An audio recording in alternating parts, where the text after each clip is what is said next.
Hello, everyone.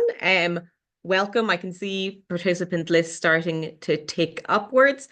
I think we'll get going right away because we have lots and lots to talk through today. So, my name is Vanessa Conroy. I am the project officer of the Feminist Communities for Climate Justice project, which is a joint project between the National Women's Council and Community Work Ireland, both national representative organisations, with the National Women's Council representing women's and feminist groups throughout the country, and Community Work Ireland representing community workers, groups and development organisations.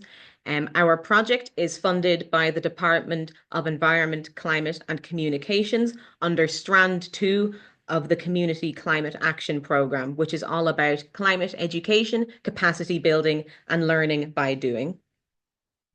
So our agenda for this afternoon, there will be an introduction to the project, the Feminist Communities for Climate Justice project, for those of you who aren't familiar with it. And then we will talk through our transport chapter of our Feminist Climate Justice report. So the findings from that baseline review that we have conducted as part of the project in collaboration with University College Cork. And then for a good bulk of the webinar, we'll have an in-conversation piece with our three contributors today, Chloe Nualia, Quiva Clark and James Casey. And then we're hoping to be able to squeeze in a Q&A section at the end. But please do populate our chat box with questions. If we don't get time to do it within this hour, we'd love to try and circulate some of the most popular questions to you after the webinar in an email. And then we'll be giving a few of our calls to action or policy asks, and we'll be closing the webinar. So the Feminist Communities for Climate Justice project, we have four kind of main pillars of action. We highlight and respond to the disproportionate impacts of the climate crisis and climate policy on women and marginalised communities in Ireland. The various elements of the project are here, kind of our four bolded pieces. We amplify, reflect and respond to the voices of women and marginalised communities most impacted by the climate crisis. We also advocate with those communities as active partners of the just transition to net zero, influencing and engaging with national and local policy on climate justice, reflecting feminist and gendered community work values. We are also mobilising the collective efforts of grassroots organisations across Ireland through the establishment of our Feminist Communities for Climate Justice National Network, which you're all welcome to join. You can see a link to the network registration in the chat just now. And we have trained community workers and communities. We're strengthening capacity and raising the consciousness of those community workers and their communities. We delivered a QQI Level 7 course in collaboration with Maynooth University's Department of Applied Social Studies last year, called Community Work in a Changing Ireland, Feminist Climate Justice. And we are also in the middle of developing toolkits, which will be available to all, specifically aimed at community workers and community facilitators on climate justice and organising communities in response to climate justice issues. And so at the heart of the project is feminist climate justice. And you might ask, well, what is feminist climate justice? So it is about paying attention to the gendered and intersectional characteristics of climate justice, noting impacts on areas such as gender, disability, race, ethnicity, and so on. In the Feminist Climate Justice report, which we'll be discussing later on in this webinar, you might see some of these little pink bubbles on some slides. These are actual kind of responses we got when discussing the project with various communities. The first year of the project was a big outreach piece where we travelled around to various communities, giving them workshops on climate justice and then asking them if they could see it reflected in their lives. So here's one of the pieces that we got, which is, what would climate justice mean for you and your life? And this person gave the answer as access to sustainable transport, footpaths and cycle lanes, the need to reclaim road space, green space and nature. And so why this project at all? So the project is in direct response to the desires of community workers who want to communicate the climate crisis effectively with and to the communities that they live in and work with. They have a need for more information, more guidance, more tools, and they want to feel confident in talking about the climate crisis. We are also responding to data and policy gaps. Existing climate policy in Ireland doesn't adequately pay attention to the gendered impacts and intersectional impacts of the climate crisis. We wanted more of a feminist analysis of climate justice, and we're also responding directly to the membership of the National Women's Council who wanted climate justice more integrated into the council's work. And why do we pay attention to gender as well? Well, the climate crisis and its impacts exacerbate and worsen existing social and economic inequalities, and that includes gender inequalities. So currently in Ireland, we have a gender pay gap of 9.6%. We have a gender pay pension gap of 35%, and women do twice as much unpaid care work compared to men, which does have a very unique interaction with how they are impacted by climate change and policy created in response to climate change. It is key to how they experience and are impacted by the climate crisis because our caring roles are linked to food, to how we use energy, to the transport choices we make, which we'll be exploring today, and our security. And for example, most Irish women consider car ownership an absolute necessity to carry out caring duties and to alleviate safety concerns associated with public transport use. Women are also more likely to be hardest hit by the impacts of the climate emergency in Ireland and everywhere in the world, as they are excluded from the economy and work in unpaid caring or domestic roles, which impact their energy use and their vulnerability to things like energy poverty, transport poverty, and injustice. Women face huge barriers in access to employment, key resources, and public services, including housing and health, due to existing gender inequality. Women are also disproportionately represented in deaths related to air pollution. Care work, paid or unpaid care work, is vital, essential work, really underlined during COVID-19 and the lockdowns. It's also inherently low carbon work, but it's not really talked about in terms of it being a green job or within our climate policy as part of our just transition. And we want to make it key to that just transition. Marginalized women are particularly impacted, whether it is by race, by disability, by ethnicity. And so this is why you pay attention to this issue in terms of intersectionality. And we also know that women's voices must be central, and those most impacted by the climate crisis need to be at the center of decision-making spaces. And in our work, we use a feminist community work approach, taking the strengths of both of our partners on the project, because a feminist community work approach addresses and tackles the root causes of inequality and climate injustice, which is why you might hear system change, not climate change, at climate protests. It cares, it champions caring work, paid and unpaid, and calls for it to be appropriately valued and recognized as green work. It takes issues beyond consultation into meaningful, non-tokenistic participation in decision-making for communities, particularly marginalized communities.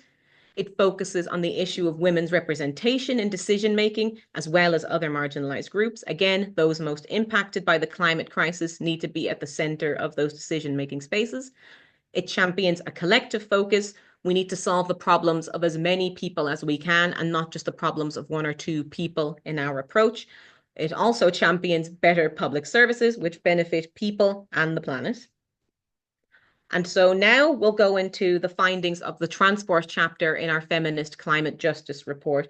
Again, we did this report with a group of 3 researchers at the Department of Applied Social Studies at University College Cork, UCC.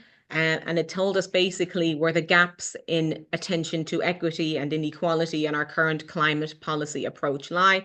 And for today, these are all of the sections in it, but for the purposes of this webinar, we'll be focusing exclusively on transport. So transport is a big part of our green transition. Our current climate action plan says that our car-dominated transport system will need to be transformed in order to meet our climate targets. But the issue being that most of our trips are still taken by car, and 68% of those trips are for distances of less than 10 kilometers.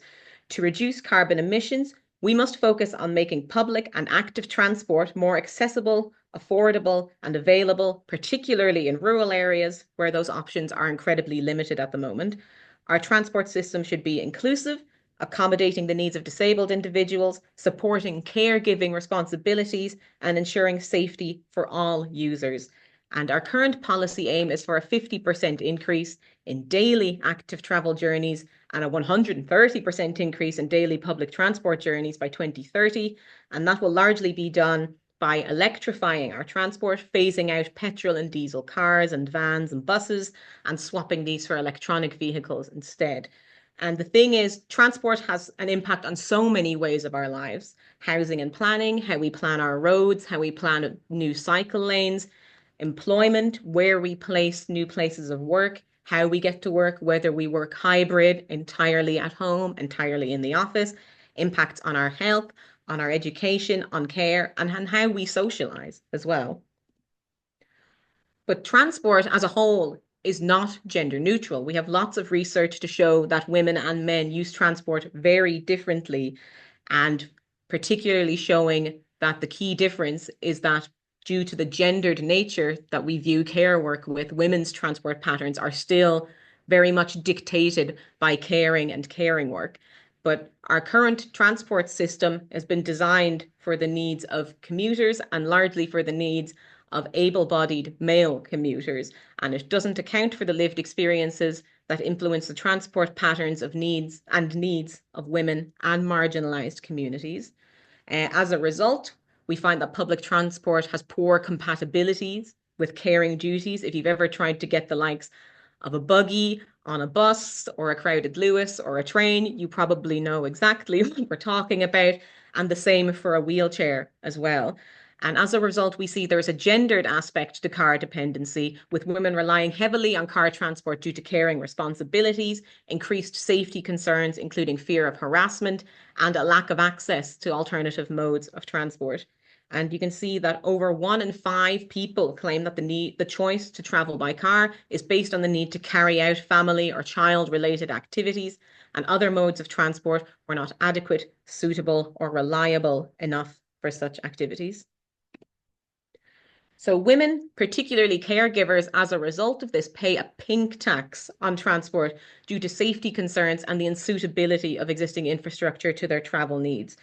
We hear about the pink tax in terms that women will often get a taxi home later on a night out because of safety concerns, whereas a group of lads might get on the bus or walk home. Although we know that all too well that sometimes taking a taxi isn't safe for women either. So is it best that women just don't go out and about at all? And that's why we need to pay attention, not just to creating more public and active transport, but really paying attention to those gendered needs and how we can make the transport system as a whole safer. The lack of mobility options associated with the mobility of care, which is how our transport patterns are changed by caring duties, can impact women's health and well-being by limiting their use of active transport modes like walking and cycling, with long journeys, long commutes, waiting in traffic, leaving them time poor to do other activities like rest, leisure, etc. Instances of harassment on public transport are heightened, not just towards women, but particularly towards women who are from marginalized groups.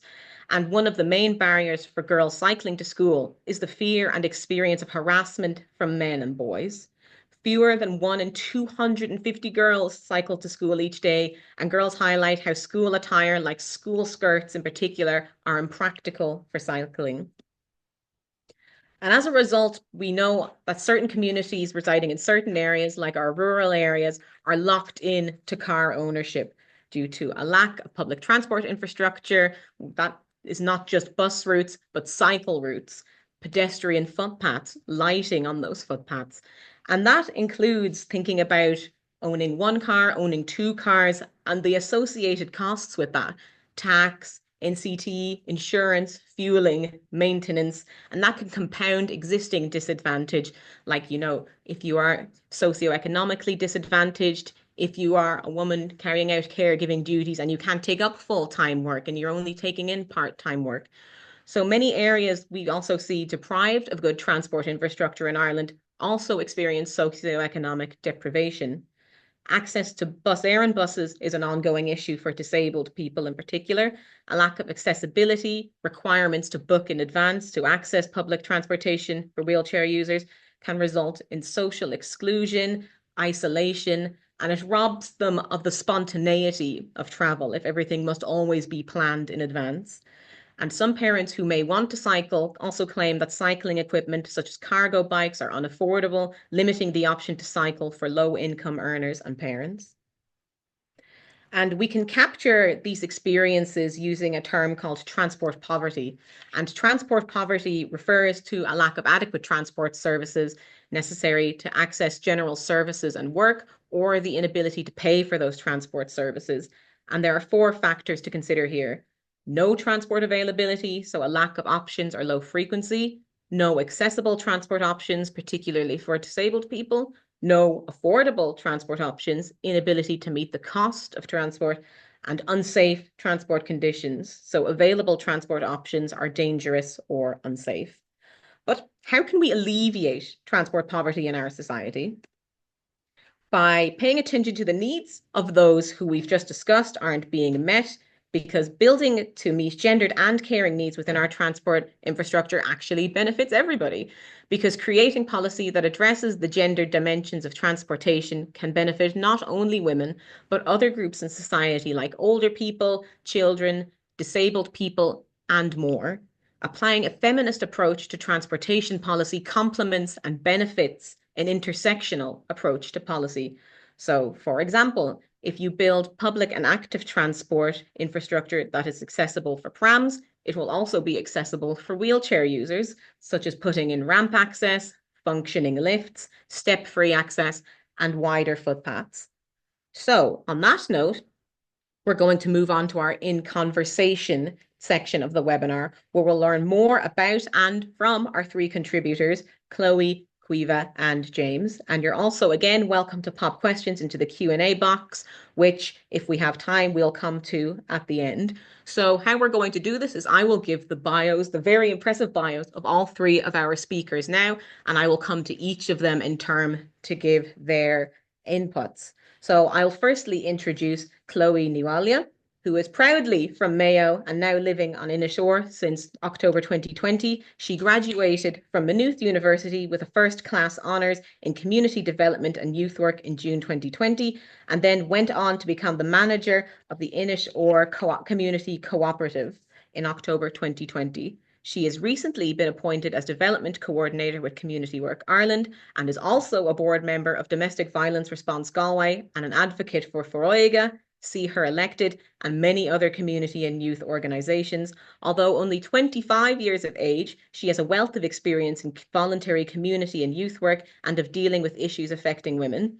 In today's webinar, Chloe hopes to help raise awareness of issues that affect islanders and rural areas impacted by a lack of infrastructure and suitable transport, which in her view is in need of major reform.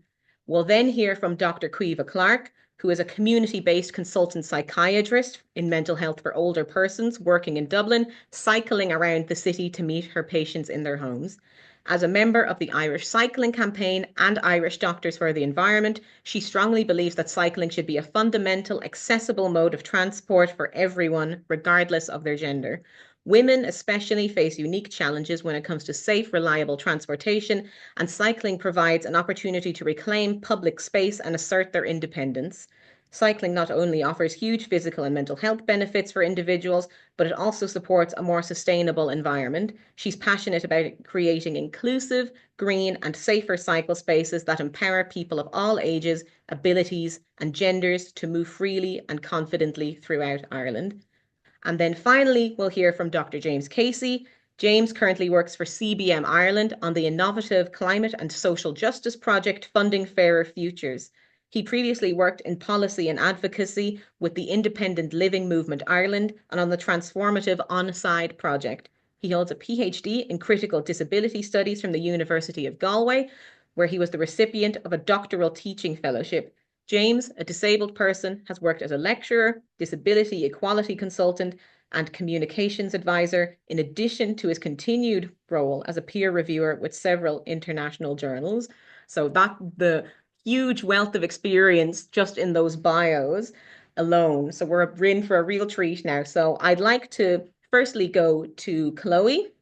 And I would just ask you to introduce yourself, Chloe, and speak briefly about the work that you do. Okay.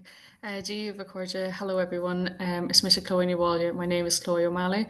And as Vanessa was outlining, I must confess I'm not an islander, but I have lived on Inisheer, the Aran Islands, since 2019, so over the last 5 or 6 years. And for the last almost 5 years, I was the manager of the island in the local cooperative, and transport was in my remit, looking after contracts, negotiating with government and ministers, our ferry for passengers, our cargo for transporting goods, and our air service. I'm currently just appointed and started last Thursday as the Development Coordinator with Community Work Ireland. So I look forward to working more with the National Women's Council and Community Work Ireland on transport and climate action issues. Transport was in my remit, and there's lots to do with that. Even just yesterday, I relocated back to Mayo, to my home area, and the logistics involved in going from an island to the mainland. We have 16 main inhabited islands in Ireland, with less than 3,000 islanders in the country, and I'll touch on that a bit more later in my presentation. Thank you. Thanks very much, Chloe. And then Caoimhe, can you introduce yourself and speak briefly about the work that you do? Hi everyone, thanks a million for having me here today. My name is Caoimhe. I'm a consultant psychiatrist in old age psychiatry, and I work predominantly in the community but also in the acute hospital setting. I'm a member and active with the Irish Cycling Campaign and also the Irish Doctors for the Environment, the active travel group. So I suppose in terms of my perspective and my background, I basically just see my bike and my set of wheels as a way to get around efficiently and a really pragmatic approach. So I see all my patients in their homes, so that environment face to face in their home is really important in my line of work for building up trust and rapport and providing effective treatment. But the best way and best use of my time to get around is by bike. And I suppose I would see that kind of cycling as active movement that's just engineered into my daily work. I kind of, I'm not against cars, and I see, they can be a necessity, but I think we need to be looking at cycling or other forms of active transport as accessible, affordable options for women in particular. And so I'm looking forward to talking to you about that today. Thank you. Thanks very much, Caoimhe. And then finally, Dr. James Casey, can you please introduce yourself and speak briefly about the work that you do?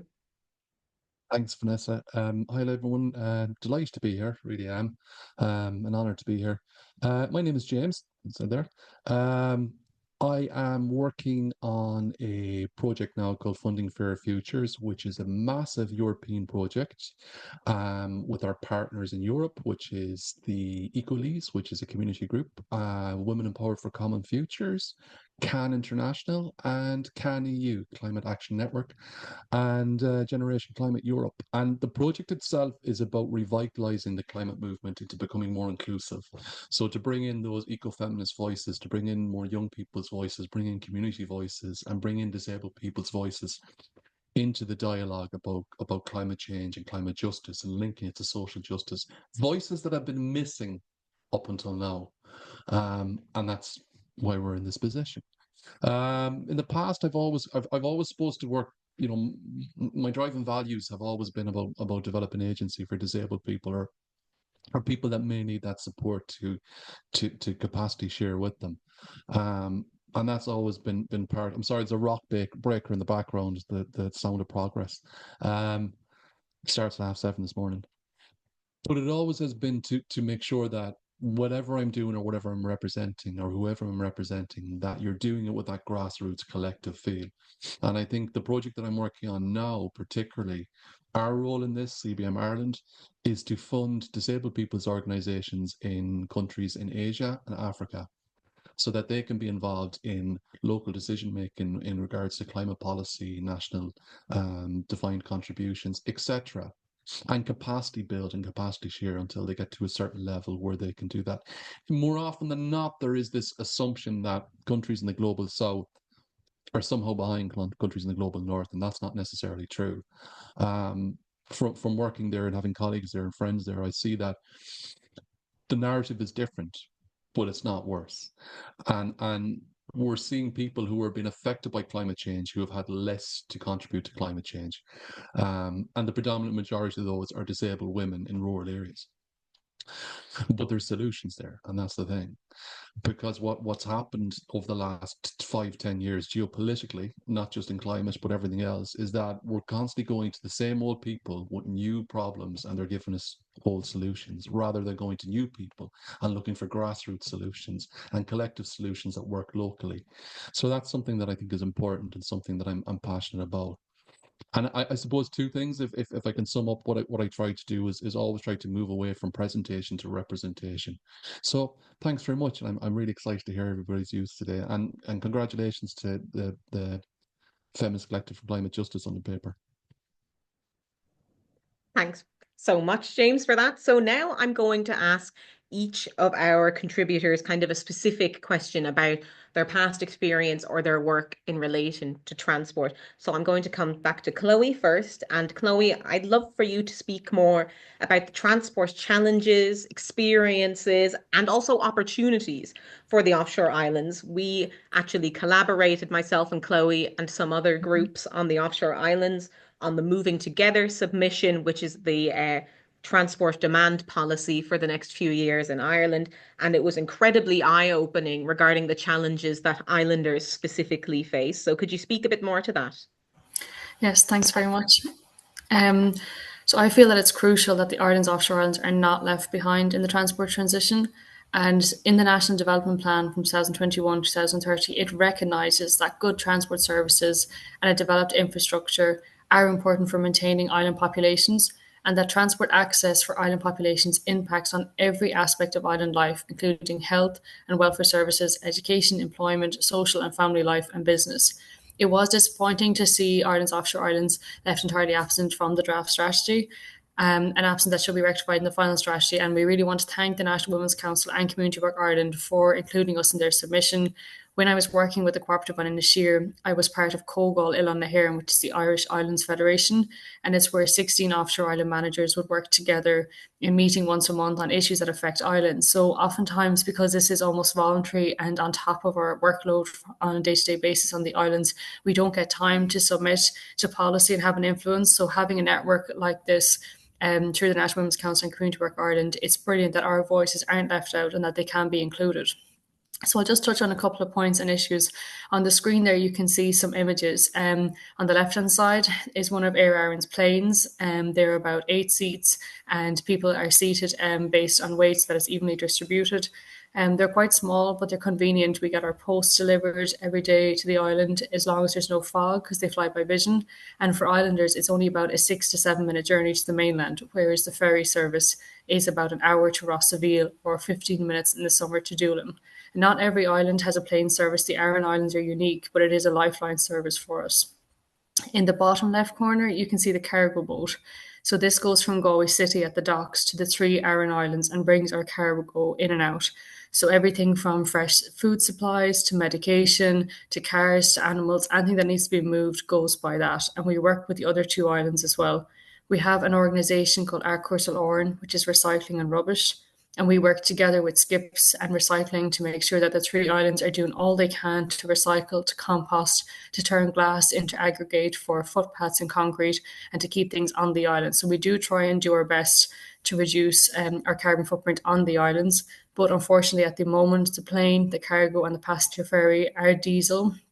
We are in discussions with Caterpillar to look at retrofitting engines to have dual fuel, to have hydrogen options. This is a little bit down the line, but for the islanders at the moment, no matter what they do to offset their own carbon footprint, due to having to use these modes of transport to get to the mainland, they will always have a large carbon footprint because of the diesel used in these. And just on the right-hand side, you'll see an image of a gangway. So this is what's used on most of the piers on the offshore islands to get people on and off. Some islands have roll-on, roll-off ferries where you can drive a vehicle or walk on and off, and it opens up like a big slide platform. But a lot of islands have to use these gangways. So as you can see, they can be very difficult for people who have disabilities, for pregnant women, for elderly, for people with buggies, especially. That's a nice summer's day and the sun is shining and it's calm. But if the weather is rough, you'll see some images later on, if the weather is rough and that is moving and the staff of the ferries are doing their best to hold it and get people on and off, it is really dangerous. And that's why we look for investment and infrastructure such as piers, such as breakwaters, to make it safer, that we don't have to risk our lives. There's an image just there showing you a wave breaking over the back wall. So it's so dangerous. You can't even walk down the pier on a day like that. The ferry can't come in. The lifeboat might not be able to come in to move a patient off the island to the mainland that might need treatment in a hospital. So there's some of the challenges with islands. Another thing with islanders, there's less than 3,000 islanders in Ireland, but we don't have any islander official status or recognition, as in an islander card. So in Scotland, a lot of islanders have a card that they carry. So when they go to book a plane or to book a seat on the ferry, they have a discounted rate because it's subsidised by the government. Now, a lot of our routes are subsidised. So for me to get the ferry to the mainland, it costs about €10 each way. It's almost like public transport on the mainland, like a bus or a train. But when we go from the mainland back to the island, the staff don't always know us, and it's very difficult to verify who is an islander or not, because you're telling them, I live there, I work there, I was born there, I have family there. But how do you define who an islander is without having a unique code or card? Also, sometimes islanders have to book into hotels to stay on the mainland if they need to go to a hospital appointment. And this can be an extra cost because not every hotel is willing to do an islander discount when they don't know who's who. As well, we pay extra freight. If you order Amazon or DPD and you want home delivery, you have to pay for the item to get to Galway Docks, is where our cargo company goes from. And then you have to pay the freight cost for it to be brought to the island. Now, sometimes it's €2 or €3. It doesn't seem like a lot of money, but at the end of the year, when you add up all your groceries and shopping, that can be hundreds upon thousands of euros spent on freight on what is meant to be a subsidised service by the government. And just one or two more points I'd like to make. That's another image of the pier there with the waves crashing over, extremely dangerous. Sometimes when there's no electricity or when the waves go into the lights, there's no lights on the pier, so it's really dark and inaccessible. We're using car headlights, which is really dangerous in trying to get people on and off the pier. Islanders have to have two cars. Some islands have roll-on, roll-off ferries, but they would still have a mainland car and an island car.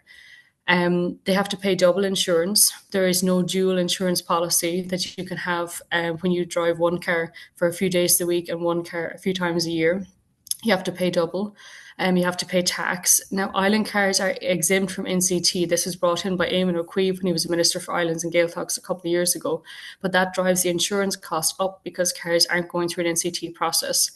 When we're talking about climate justice, there's only one island in Ireland that actually has a return machine for the bottles. So if we buy bottles of water or cans of Coke or drink cans or anything, we have nowhere to recycle them on our islands. We have to pay freight to bring them into the island, tax, and now we're paying this new sugar tax. So it costs 3 to 4 times the amount it would cost for a bottle of water on the mainland, and we have nowhere to recycle it properly. We are still separating our plastics, cardboard and landfill like we always do, but this is not having any return for islanders. It's an extra cost. And yes, some islanders can try and put them in a bag and take them to the mainland and return them themselves. But the carbon footprint of having to drive a location, if you're carrying young children or elderly with you onto the ferry or the plane, it's not accessible to bring them with you. And some schools like Sherkin and Cork, some islands, like Sherkin and Cork, have no primary school and they have to travel to the mainland every day to go to school. That means one parent might have to give up work and there's a huge cost involved in that. Most of the offshore islands have primary schools, but they don't all have secondary. So for the islands that don't have secondary, like Inishbofin or schools in islands with no secondary schools in Mayo, they have to travel to the mainland as well, have a parent often stay overnight with them, or they will have to stay with a host family, and there's huge costs in this. cruise ships, when cruise ships come to Galway City, they can often block our cargo coming to the Aran Islands. So even when the weather is lovely in summer, we can often have cases where we have no fresh milk, no fresh bread or medication coming to the island because a cruise ship has decided to come into town to visit for the day, and there is nowhere for our cargo boat to berth and load or unload. This causes huge pressure, and we're really up against it when people look at profits and businesses. Does our islands matter? Does our culture, heritage and language matter? There's huge discussions going on in the background on that. And then just to draw your attention, for example, to the previous storm, we had Storm Ewan there at the end of January. We did lose the Radio 16 signal for a while, and this was of extremely frightening time to the islanders, because this meant we couldn't contact, our doctor couldn't contact the helicopter or the lifeboat, and the ferries could not talk to each other. It's how they communicate with satellite signal. So that was down for over 12 hours, and it was a huge risk. Thankfully, nothing bad happened during that time that we needed to get off the island or get extra support in. But it just shows how fragile our infrastructure is when a storm can happen. So these are some of the issues around islands. There is lots of opportunities. They're really safe and clean communities to live in. In this year, for example, 1/3 of all homes has solar panel and air to water heat pumps, and we want to move forward. We are great places and opportunities for government to invest, to try out things for the green agenda. We geographically have an input and an output of where things come and go. Our populations for majority of the year is the same level. In summer, it's a bit higher with tourism. But we want to move forward. We want to transition greener, but we need to be part of the conversation in a fairer way. Thank you very much. Thank you so much, Chloe. What a contribution, and so much information in that. I'd like to now move on to Caoimhe. So Caoimhe, I'd like to ask, do you think attention to gender and care in our transport and climate policies would make a difference to experiences like yours and other cyclists? And can you touch on some cycling and transport related challenges, experiences and opportunities? Absolutely. Thanks very much, Vanessa. So I suppose I was going to touch on 4 main topics. Yeah, these are my prompts with nice pictures.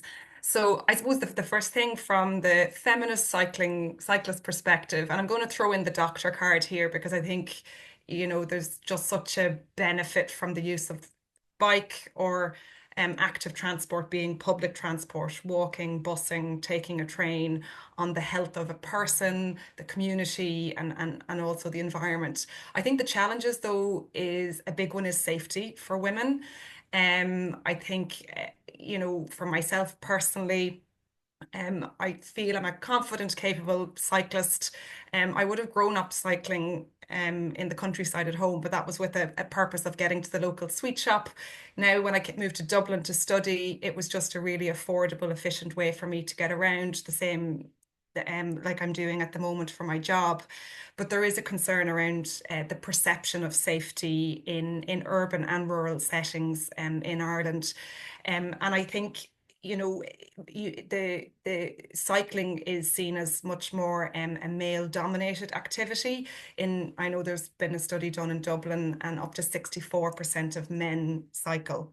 We also know from the health perspective that women are more likely to be less active. And then if you talk to women, it's very much around, it's not seen as a safe form of transport to engage in. Personally, for me, if I'm cycling into town to a social activity, I'll prefer bike at home than walk or take a taxi or take public transport. I have had personal experiences of being verbally abused and harassed whilst on a bike. Having said that, you can see the benefits of segregated cycling infrastructure in the urban spaces, and that certainly helps. I think it's a bit more complicated for women, as they do have more carer roles, and their mode of transport can be much more complex. So, for example, if you're a woman with getting kids to a creche or school in the morning, and then you're getting on to, you know, traveling to work, and then you may have to do a grocery shop on the way home. And I think that that multimodal journey gets a bit more complicated with the more tasks that you have. And we've heard earlier about how, you know, we don't have enough women, that they're not present in the workplace because they're at a disadvantage. And I suppose I know there's lots of opportunities there because it can work. And the picture at the top right there is actually of one of our colleagues, NASA, who's based in Galway. And NASA uses a cargo bike to transport her kids to school, to get herself to work, and there she's coming home with shopping as well. And then the picture below is the bike bus that's in Galway. There's a really successful bike buses in Dublin as well. So basically facilitating women to complete all those tasks and that multimodal journey a bit more smoothly. But the main thing is the accessibility of safety. So the importance of segregated cycle paths. I suppose the issue around cultural and gender stereotypes in cycling, there's lots of research out there. As I said, it's seen as a much more male-dominated activity. The cultural piece is interesting because, you know, in Ireland, there's a fantastic study that was done by Dr. Robert Egan in Trinity College Dublin. It's only about 2 years ago, looking at primary and secondary school children. And in primary school, boys and girls both cycle to school. It's all equal. You then go to secondary school and suddenly there's this massive disparity. So 1 in 250 teenage girls cycle to school compared to 1 in 25 teenage boys. And this study is really interesting because we hear the narrative from these teenage girls. It's a lot to do with the perception of safety. So they want segregated cycle paths. They don't want to be cycling, mixing with vehicle traffic. There's the perception of how women should present themselves. So even the idea of wearing helmet, is it affecting my hair? Can I wear a skirt? In Ireland, we don't have a lot of step-through bikes. So, you know, just for the ease of wearing what you want to wear to get on a bike to get you from A to B compared to European countries. And in that particular study, there was a lovely quote where basically they asked individuals in the Netherlands, which is known for its amazing cycle infrastructure, you know, what do you think about girls cycling? And quote unquote, it was just normal and unremarkable. Whereas here, it's still seen as something that's not normalized, but also because it's not accessible because of the safety piece. And I suppose that then ties into affordability. If you're going to try incentivize people to use alternative forms of transport, like cycling or public transport, bus, you know, tram or train, and from the health perspective, any sort of movement is going to be better for your health over a car. If you can have that as an option, we need to incentivize it to be more affordable. Cargo bikes are fantastic, e-bikes are fantastic, but they're expensive. And there is the bike to work scheme, but not all companies, not all organizations have signed up for that. And it's a huge tax discount. I work with the HSE, I'm able to avail of that. So that's massive. I would add, I think there's other parts to incentivize affordability. You know, people get paid car mileage in my line of work to go out and do community visits. I get paid bike mileage, but it's a measly 8 cents a kilometre. So I was doing my mileage recently and I cycled 103 kilometres and I got a whopping €8. So, you know, it's making it affordable and accessible to everyone, so that there's going to be the option and making it an easier default option to engage in active travel, such as cycling. Thank you. Thanks so much for that, Caoimhe. Again, a huge amount of information and short contribution as well. So I'm coming to James now again. And James, what we'd like to ask is that disabled people are shamefully absent from so much climate policy and decision making. And that's not just in Ireland, that's in a lot of countries in the world, particularly in Europe. Can you speak to the challenges, experiences, progress and opportunities for disabled people in Ireland in the face of the net zero transition in transport? And thank you very much. I don't have any fancy PowerPoints. I wish I did, but it excluded. Oh, there's one there. Lovely. Thank you, guys. I didn't do that. So yeah, you know, the similarities are huge between all the other speakers, but it's slightly different in that in Ireland there's a lot of money involved in disability. There's a huge amount of money involved in disability, but there's not amount of money given to disabled people. So we have an industry in Ireland that's geared towards billions, towards providing services or providing a whole system of private transport, private housing, private education, private employment for disabled people outside the mainstream. And that's not an indicator of a modern, social, democratic European society, but yet it exists.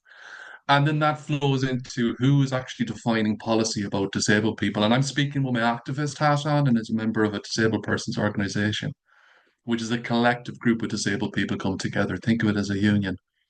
And within that is that we had policies, whether they're transport policies, housing policies, education policies, that were shaped by industry and shaped by a handful of individuals rather than the democratic grassroots collective, which will do the greater good. So, in regards to public transport and disabled people, up until recently, and I will say that it's up until recently, the growth of disabled persons organisations across Ireland, various types, is that it was very weak public transport in regards to disabled people. It would perhaps match an individual's media campaign that I can't get the bus between Westport and Castlebar, will fix that, you're grand, off you go.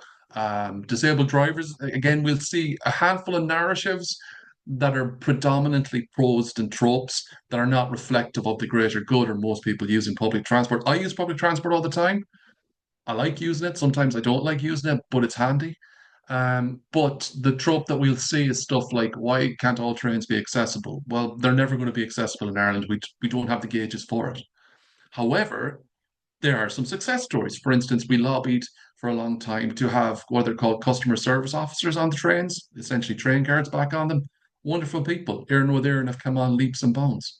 There's people on the train that will help you out if you've got any issues, if there's any antisocial behavior, and they're wonderful and they have the ramp with them all the time. That's a great solution to a problem and it gets jobs for people. It has a whole workability stuff.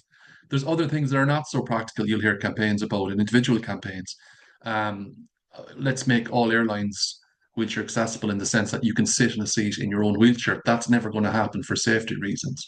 But what that narrative does is it detracts from the wider, more important narrative about why don't we have more transport, frequent transport, and make transport, not public transport, not an option, but the mainstream, but something that we use all the time.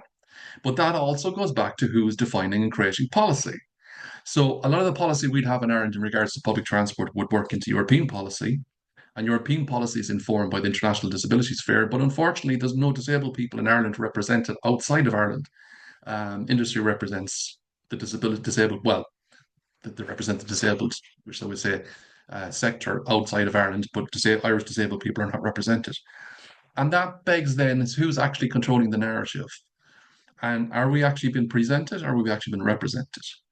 And then that goes into the heart of democratic institutions. So it's all about really pulling back the covers there and seeing how it's done. As you were saying, Vanessa, at the beginning, which I thought was lovely, public transport works for everyone if it's done properly, and it has been done properly, and there is some wonderful stuff. Local link is a great idea. You have little buses around the country. They're really good. They get you from A to B in rural areas. But if you try and figure out that timetable, you need a degree in mathematics and statistics because it's really complex. Um, the buses between most of the major cities and towns are accessible. However, bus Éireann are still not accessible. They have steps up to it. No, on paper, these things are quote unquote accessible. They're not really accessible. You have to give them 2 days' notice. They have to take seats out. It's a whole load of messing. But yet, on paper, it looks like it. So the reality versus the policy are very different in Ireland, especially when it comes to disabled people and travelling. And for the majority of disabled people, public transport works. But then there's other issues about how to use public transport and is public transport available in these areas. And the thing is that public transport is good for everybody. It's good for communities, it's good for environment, it's good for people. It makes up a whole, opens up a whole new world to you. And that is a very important thing because when we talk about independence, we're not just talking about like making our own choices because choices are arbitrary, but we're talking more about self-determination. and saying, instead of saying you can go to, a daycare center or you can go to sports and employment in a special bus, going, no, I want to go on the mainstream bus into town, have 15 pints. I won't have 15 pints. I don't drink anymore. But it's that having that self-determination. And that's where public transport comes in, because that means that you have an avenue for your self-determination. So I think that's the key things there, is who's driving the policy when it comes to accessibility in transport. And it means more than just wheelchair accessibility. There's a whole other series of issues, and accessibility that can match other people too, whether that's parents and buggies, whether that's older people with trolleys or Zimmer frames, not tourists with big suitcases. They're usually ones getting in the way. But who's shaping that? And is that been shaped properly? The National Transport Authority don't have a stakeholders group of disabled people at this moment in time.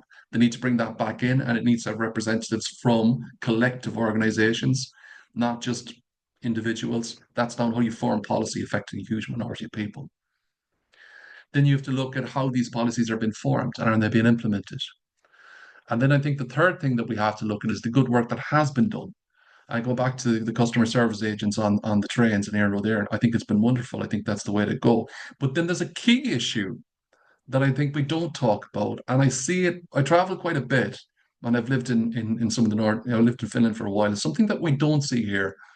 And that's just people having a little bit of cop on and a little bit of empathy in public transport. As I said, I totally, I get it. I travel public transport. I don't feel entirely safe traveling public transport at night time. I won't do it. But even at rush hour, if you're trying to get a bus or a train, you're trying to get home, there is a designated place there for people who need it. Older people, disabled people, parents. You can try and get that, and you will be pushed out of the way. There seems to be a lack of just, I suppose, empathy permeating society in many ways too. And I don't know whether people have just lost the art of being sound and having a little bit of, common courtesy to other people, or is it that we're afraid to speak up? And I think most of the time, as being Irish people, we are afraid to say, hey, that space is not for your suitcases or your scooters. That space is for a buggy. That space is for a wheelchair. That space is for an older person to sit down on. And I think that's something that we can all do and feel a little bit more empowered by that, and feel that we're actually doing stuff. So there is work to do. I think the only way is to do more public transport, have it more frequent, make it more accessible, not just to disabled people, but to everybody, but have it practical too. We're never going to meet every disabled person's needs, but what we can do is make the greater good needs within the space that we have. Thanks very much for that, James. Again, a huge amount of information in such a small piece. So I'm conscious of the time. If we don't get to your Q&A prompts in this hour, we plan on gathering up. We have all your prompts. We're keeping them, and we might circulate them in a PDF with answers from the relevant panelist contributors to you all in an email after the webinar. But I have one question now for each panelist, and we'll come back to Chloe again. So as outlined earlier, when we were presenting the Feminist Communities for Climate Justice project, we laid out the feminist community work approach that we take in all that we do. So what I'd love to ask is, what does a feminist approach to transport justice or climate justice mean to you? Thanks very much, Vanessa. For me, it means having more women's voices at the table. Very often, I was the only woman at a meeting regarding transport for the islands. I was in a room with a lot of men. It can be quite male-dominated, the marine and engineer sector, and pilots in the airport as well. But there is now more women as leaders, as our island managers, and as our cooperatives in Gaeltacht areas as well. So that is changing. It's a new trend. But it's about the voices on the ground, the women every day, especially I'm talking about an island and rural perspective, who are the carers, who are looking after elderly and young children, and how that impacts them. So for me, a feminist approach is having them there, looking towards places like Scotland. They have great initiatives for period poverty. They even have the sanitary towels and tampons available on their ferry services. This is something we could do in Ireland. Some of our ferries are over an hour long. And if something happens and a woman needs support, that those materials should be there. Having a designation designed seats on our ferries, like public transport buses and trains, where people can breastfeed, look after elderly or young children, and not just having the ferry laid out as if it's a one-size-fits-all approach. and fundamentally a fairer future is helping those who are most marginalised. I'll just say it again, there's less than 3,000 islanders in Ireland, there's a declining population. If we want our culture, heritage and language and traditions to survive and thrive, we need important investment in advocate safe infrastructure. Gur Michael. Thanks so much, Chloe. And now, Caoimhe, I'll come to you. What does a feminist approach to transport justice or climate justice mean to you? Thanks very much, Vanessa. I suppose I'd echo what Chloe said with this slide. It's really just getting a female voice around the policy table. And it sounds like I've had a similar experience to Chloe and a couple of the different active travel, transport related committees I'm on. I do feel women are a minority. And I do think there's lots of, as you know, James was saying, there is lots of good work being done out there. It would just be nicer if there was a bit more of a collective approach at the policy table.